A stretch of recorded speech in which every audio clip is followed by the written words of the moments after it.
Hi, welcome to our channel where we share the most intriguing stories.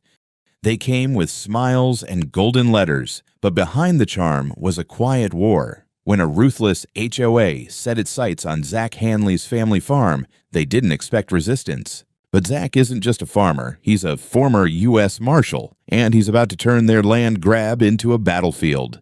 They came with smiles first. Letters with gold-trimmed headers and embossed envelopes like wedding invitations from a distant cousin you forgot existed. The emblem on the flap was a neat little tree over the words Willow Grove Hills Homeowners Association. Fancy stuff. My daughter Sarah found the first letter stuck in the front gate early one morning while feeding the goats. I knew right then this was going to be a problem. The letter was full of warm corporate lingo, community, cooperation, harmony. But make no mistake, it was a threat dressed in Sunday clothes. They were extending a formal opportunity to include my property in their HOA district. As if I'd ever volunteered to give up a sliver of my freedom for some subdivision paper pushers with ruler fetishes and color palette fetishes. I read the thing twice, then tossed it in the fire barrel behind the shed. A few days later, I met her. Karen Hendricks. Tall, overgroomed, and dressed like she was going to a campaign brunch, not standing knee-deep in cow pasture. She waited outside the gate like some kind of suburban missionary, clipboard in hand. I walked over, still wiping grease off my hands from tuning the diesel generator. "Mr. Hanley, is it?" she asked, like she already knew the answer. Her voice had that syrupy edge, polite, but stretched too thin over condescension. "That's me." "You lost," she smiled, like I'd just made a joke at a PTA meeting. "No, I represent the Willow Grove Hills HOA. We're reaching out to surrounding landowners to help integrate community standards. It's all about ensuring mutual benefit and environmental stewardship." I don't recall asking for help stewarding anything. "Well," she said, ignoring me, "we believe your property could benefit from our oversight. There are safety codes, visual uniformity expectations. This is private land, zoned agricultural, not part of your neighborhood, and never will be." Her smile faltered just for a breath.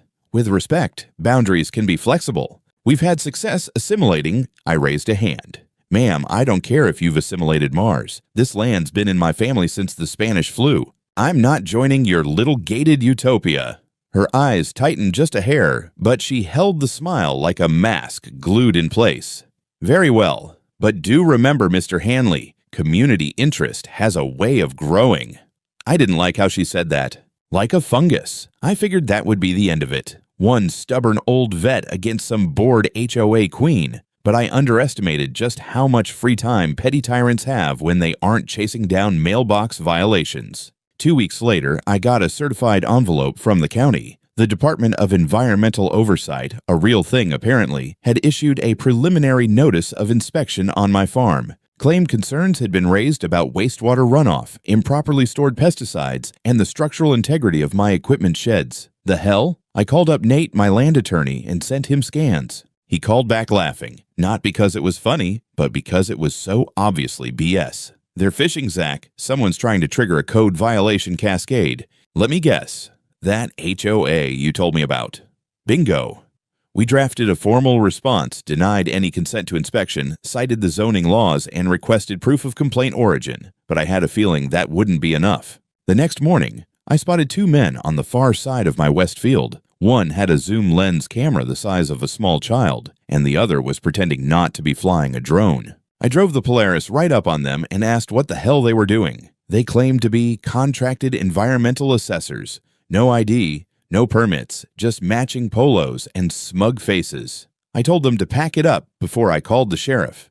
They left, but not before snapping a few more pictures of the barn and cattle pens. I checked the fence that night. Padlocks were untouched, no signs of cutting, but hoof tracks had been disturbed near the feedlot. Fresh. Someone had walked through recently, not in boots either. By the end of the week, I had another notice from the county. This time, it was a recommendation for activity suspension, suggesting I cease agricultural operations until a review could be completed. Now they were playing hardball. That's when I stopped reacting and started preparing. They didn't back off. They doubled down. Less than a week after that recommendation letter, Nate called me early in the morning with a voice that had all the charm of a tax audit. "Zach, you're not going to like this." He wasn't wrong. The county had just received an official complaint filed jointly by the Willow Grove Hills HOA and some shell corporation I'd never heard of, a landscaping and ecological management firm with no actual website and a P.O. box for an address. According to their report, my farm was actively damaging local biodiversity, introducing toxic runoff into shared watershed zones, and, this was my favorite, posing visual pollution inconsistent with community values. Visual pollution. Like my cows offended their homeowner's sense of curb appeal. Even Nate had to pause to let that one breathe. "This is coordinated," he muttered. "They're not just harassing you anymore. They're building a paper trail." I started keeping one of my own. I installed motion-activated trail cams on every major entry point to the property, posted private land, no trespassing signs in both English and Spanish, kept the feedlot locked unless I was personally overseeing it. Still, that didn't stop the ghost complaints. First came the noise reports. Farm machinery operating at disruptive hours, which would have been hilarious if it wasn't followed by a county inquiry. My hay baler doesn't even run past dusk, and I've got logs going back 10 years to prove it. Then the odor complaint started. I guess they finally realized cows smell like cows. One neighbor filed a claim that manure stench was triggering her asthma. Her house was over 1,000 yards from the pens, and prevailing winds never even blew that way. Didn't matter. The HOA submitted it to the county with signatures. By the time I found a dead chicken stuffed in my mailbox, I was past angry and into cold calculation. A few nights later, I noticed something strange. One of my Deere tractors was parked about 5 feet off from where I usually left it. Subtle, but enough to raise a red flag. I ran a quick walk around and spotted it. The brake line under the cab had been slashed clean. No wear, no chew marks. A deliberate cut. I didn't call the local sheriff. I didn't trust them. Not after learning 2 deputies were property owners in Willow Grove Hills and regularly attended HOA meetings. One even played pickleball with Karen. Instead, I called my cousin Rob. He's a retired Army engineer with a habit of asking too many questions and a drone kit that violates at least 3 FAA guidelines. We set up Overwatch on the barnyard and a few blind angles around the perimeter. I wanted eyes on anyone who thought my fence line was optional. Within 72 hours, we had footage. A gray pickup, lights off, tailing along the eastern irrigation canal, right where the fencing's oldest. 2 people got out, walked the line, took photos, then left through the north access road that leads straight to Willow Grove Hills. I didn't recognize the plates, but Rob ran them through some channels. Registered to a subcontractor for the urban ecological remediation firm that filed the original complaint. Of course, it got worse. Sarah, my daughter, came home from school quiet as a locked barn. Said some kids were calling her livestock girl, laughing about how her dad was going to jail for poisoning the water. Someone even threw a bag of soil labeled contaminated in her locker.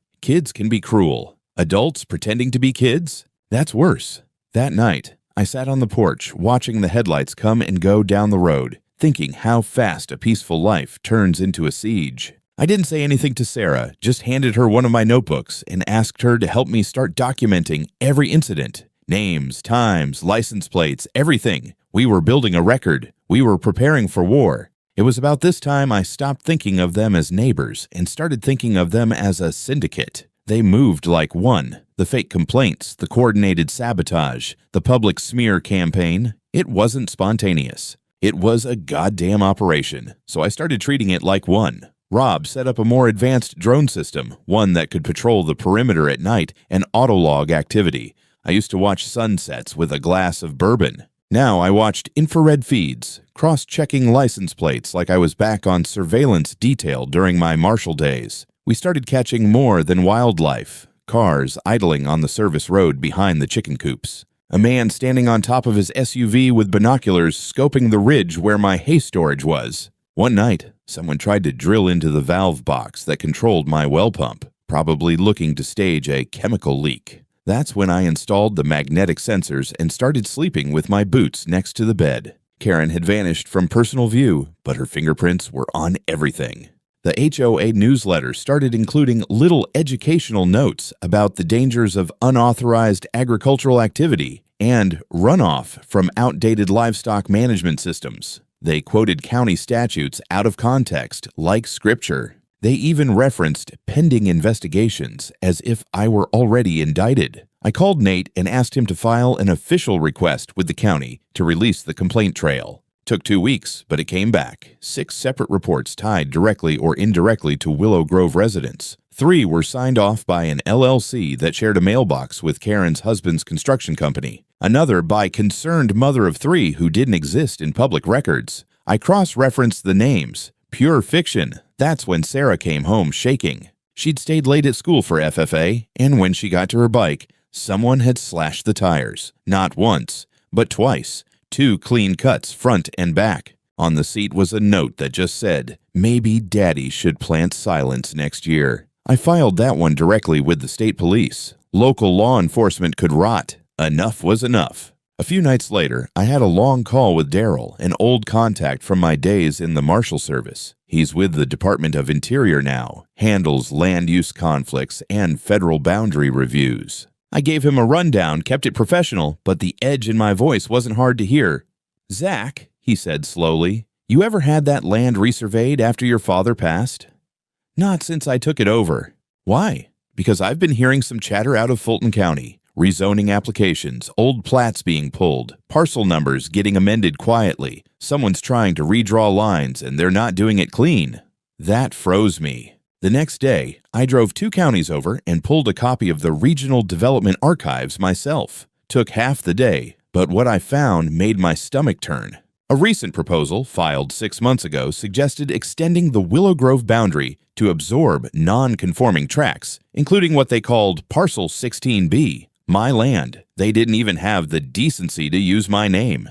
Back home, I unrolled my own land records on the kitchen table, the old ones from my grandfather, with boundary trees marked in ink. Then I laid the county's newer map over it. That's when I saw it. A small cluster of homes, 5 of them on the back end of Willow Grove's development, built right along the fence line, but the fence wasn't where it should have been. It was off by maybe 30 yards into my land. The surveyors had either screwed up royally or someone had nudged things over intentionally and thought nobody would notice. But I noticed. And more than that, I had proof. I took photos, marked GPS points, even scanned old deed images. Then I found something else. The primary electric grid serving the eastern side of Willow Grove, it ran through an underground conduit that passed directly under my hayfields. No recorded easement, no payment, no permit. They were stealing my land and powering their fancy-ass toasters with it. I didn't tell Sarah yet, didn't tell Rob or Nate.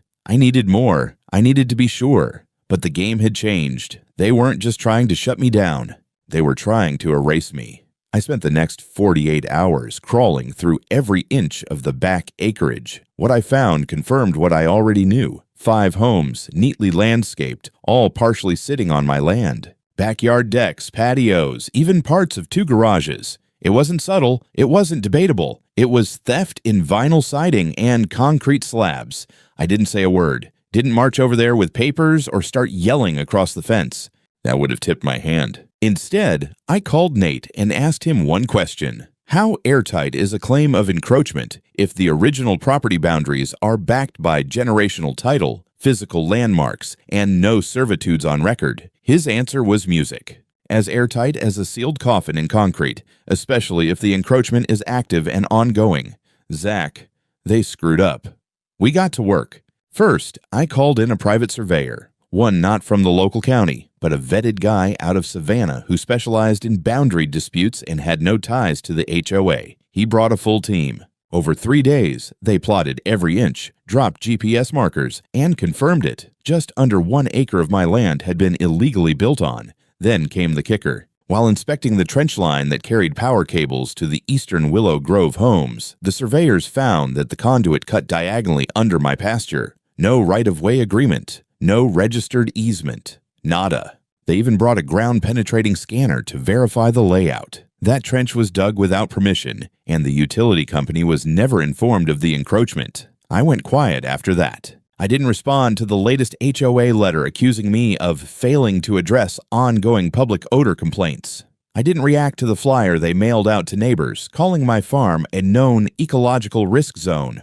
I let them keep digging. Rob helped me document the cable path. We ran thermal scans at night. The conduit was active. That meant those homes were getting juice from my dirt, and they didn't even know it.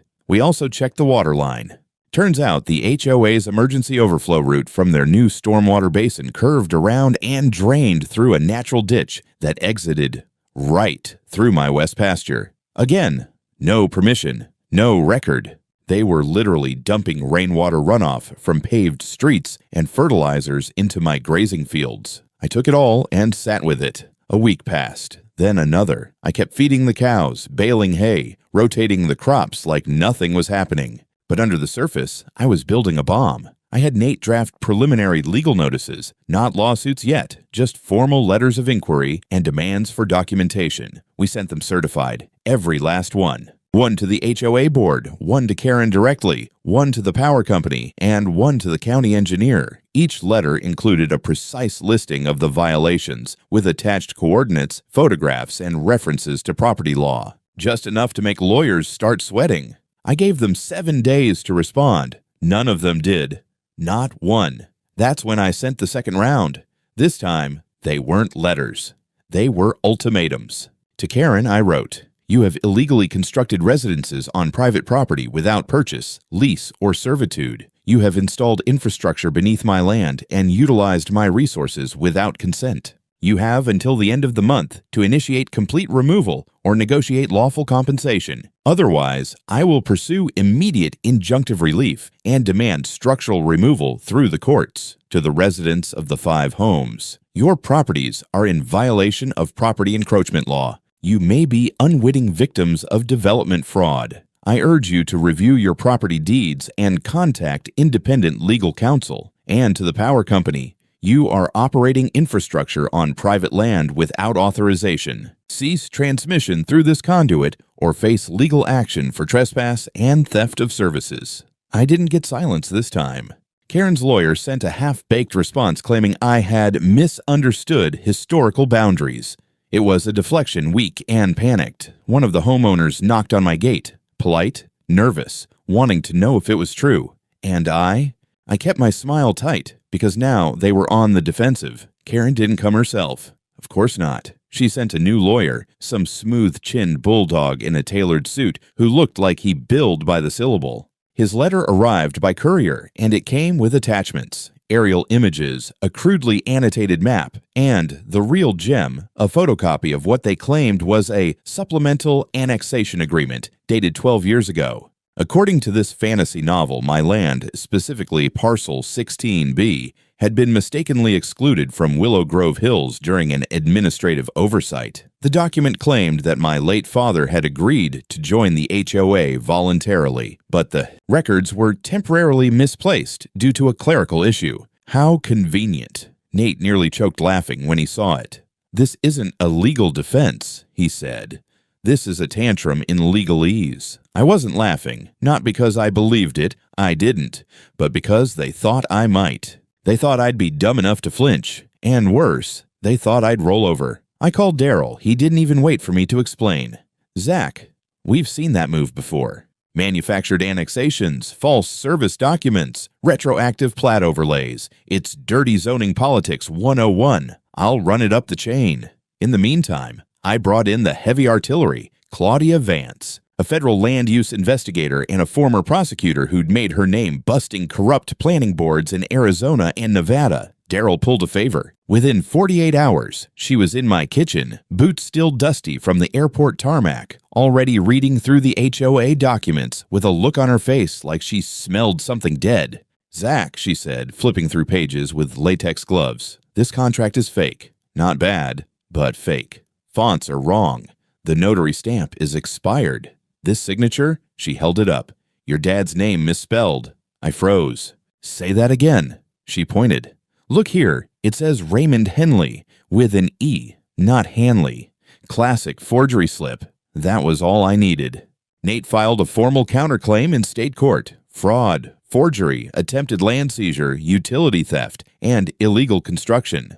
Claudia attached a notarized report outlining all the forged elements, and Daryl supplied 2 federal precedents showing that fabricated annexation claims could trigger criminal investigations. Karen didn't respond directly, but her contractors did. Over the next week, 3 of the homes on my land began quiet repairs, yard work, new fences, external rewiring. It was like they were trying to camouflage the illegal builds, as if some cosmetic cleanup might erase boundary violations. I documented it all. Rob flew the drone daily. We had timestamps, work logs, license plates. We even caught one crew trying to redirect the electric conduit by hand-digging a new path through HOA land.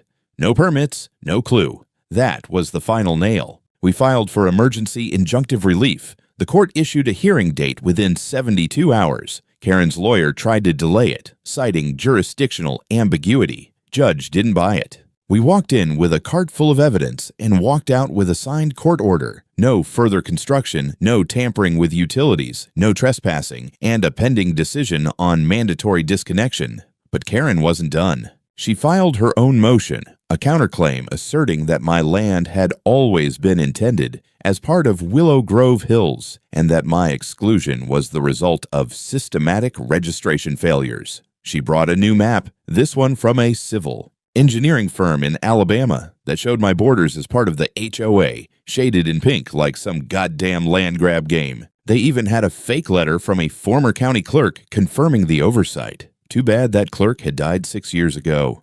Claudia pulled the obituary and submitted it with a delightful note. Dead men don't sign letters. At that point, even the judge looked tired of their games. I'm not here to entertain imaginative cartography, he said. I want verified records, not fantasy maps. And just like that, the tide shifted. The day the feds arrived, it wasn't sirens and black SUVs like in the movies. It was 2 unmarked sedans and a worn government Suburban with a busted taillight.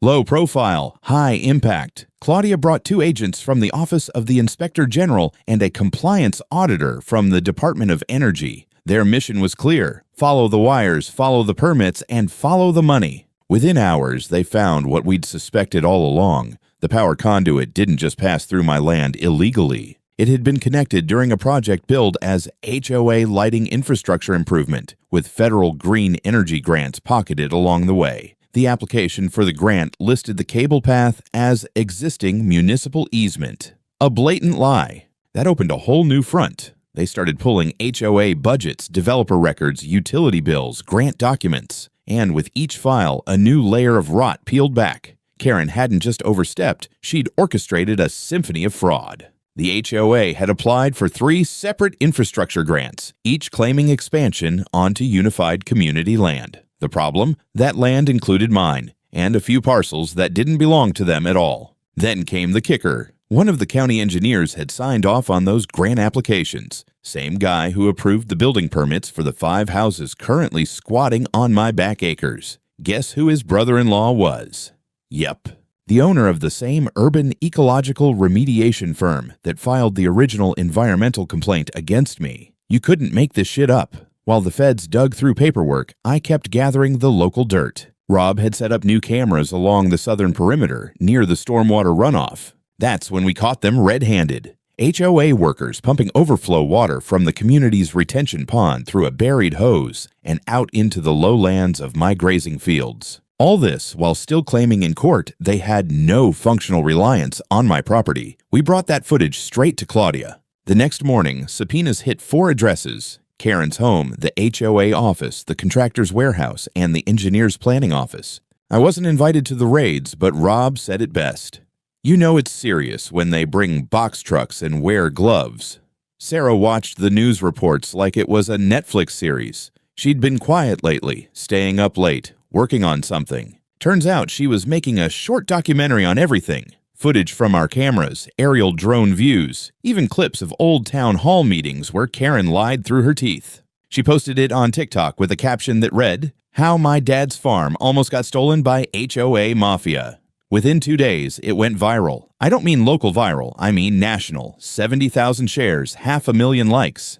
The comments were a war zone. Everyone from libertarian off-gridders to suburban moms who'd been burned by HOA fines were piling on. People were furious. Karen, however, was silent. Until one afternoon, someone snuck onto the property and painted "community terrorist" in red letters across my barn door. Caught it on camera. Hood up jeans, thin build, looked like a teenager. The police finally responded, reluctantly, but this time they couldn't ignore it. Sarah was terrified. I was livid. That night, I installed floodlights that could blind a deer at 100 yards. We weren't hiding anymore. The final blow came during a county hearing to review community impact of infrastructure complaints. A simple, boring title, but the feds used it to drop the hammer. Claudia stood up, handed the clerk a binder, and read aloud. 3 counts of fraudulent grant applications, 2 of forged documents submitted to the zoning board, and evidence of collusion between public officials and private contractors to violate property boundaries. The room went silent. Karen didn't show up, but her allies did. The HOA treasurer, the engineer, the contractor, and they looked like ghosts. I glanced around the room. The people of Willow Grove Hills weren't staring at me anymore, like I was the outsider. They were looking at their own board with something between shame and rage. The walls were crumbling, and I wasn't done swinging. The indictment came on a Monday. 12 federal charges. Fraud, forgery, conspiracy to defraud the government, unlawful land seizure, unauthorized infrastructure development, and more. Karen Hendricks, president of Willow Grove Hills HOA, was officially a federal defendant. Her mugshot hit the news that evening. No more power suits or smug smiles, just a tired woman in an orange jumpsuit and a messy bun. The press had a field day. HOA Queen busted for land grab made the front page of the Atlanta Journal-Constitution. Local news parked vans at the entrance to Willow Grove Hills. A CBS crew tried to interview me outside the feed barn, but I politely told them to take a hike. I wasn't done yet. The HOA board tried to rally. They held a panicked emergency meeting in the clubhouse. No press allowed, but someone leaked the minutes to Claudia's office. Turns out half the board was threatening to resign, and the rest were arguing about whether they could sue Karen for misrepresentation. Spoiler, they couldn't. Meanwhile, Judge Harwell granted our motion for full injunctive relief. All construction on or beneath my property was to cease immediately. Utility access for the 5 encroaching homes cut.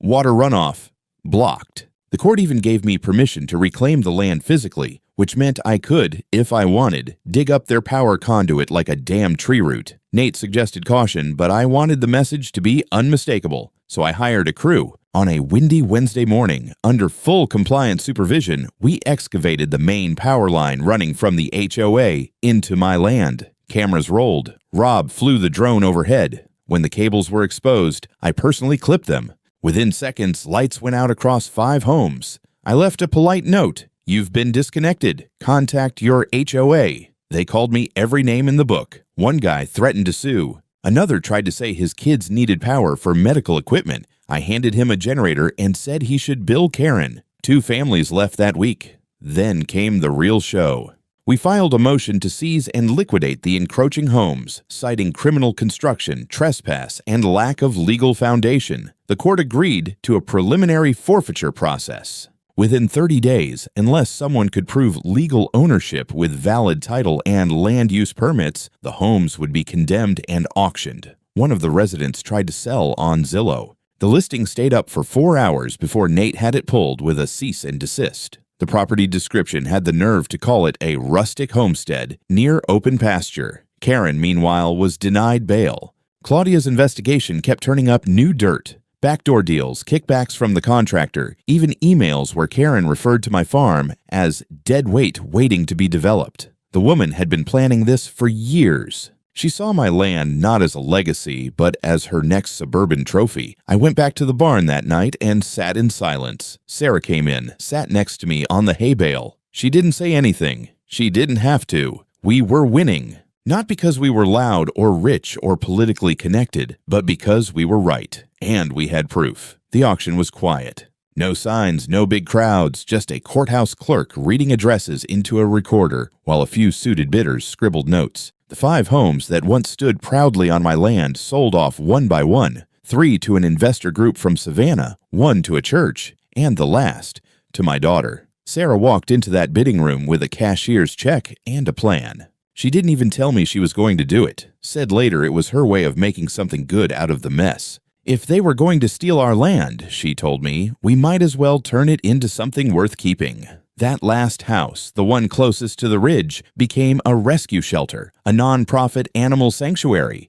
We built new fences, renovated the interior, brought in kennels and vet equipment. Local vets volunteered. A school club came in to help clean the place up. It went from stolen property to safe haven in under 2 months. As for the rest of Willow Grove Hills, it crumbled. Karen got 12 years without parole. Her contractor buddy got 10. The county engineer pled out for 8 and a year of supervised release. The HOA dissolved within weeks. Residents tried to salvage it, rebrand it, rename it, but the name was tainted. Nobody wanted to be associated with the HOA that tried to steal a farm. Lawsuits flew like summer gnats. Residents sued the board sued the contractor. Everyone sued Karen. The insurance companies bailed. Nobody won. Claudia's office used the case to launch a wider investigation. Turns out, Willow Grove wasn't the only HOA playing fast and loose with boundary lines. New legislation passed statewide requiring digital plat verification and annual third-party audits. For the first time in years, it felt like the system might actually learn something.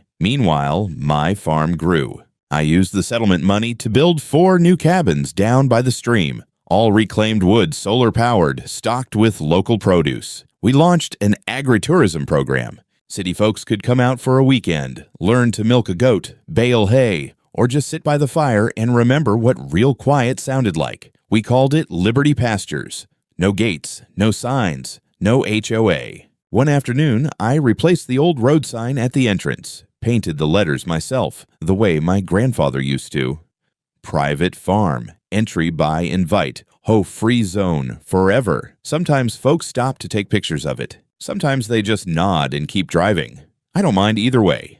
The barn door still has a faint red smear from where someone spray-painted community terrorist. I never scrubbed it off completely. Left it there on purpose. Not as a scar, as a reminder this land stood against them, and it's still standing.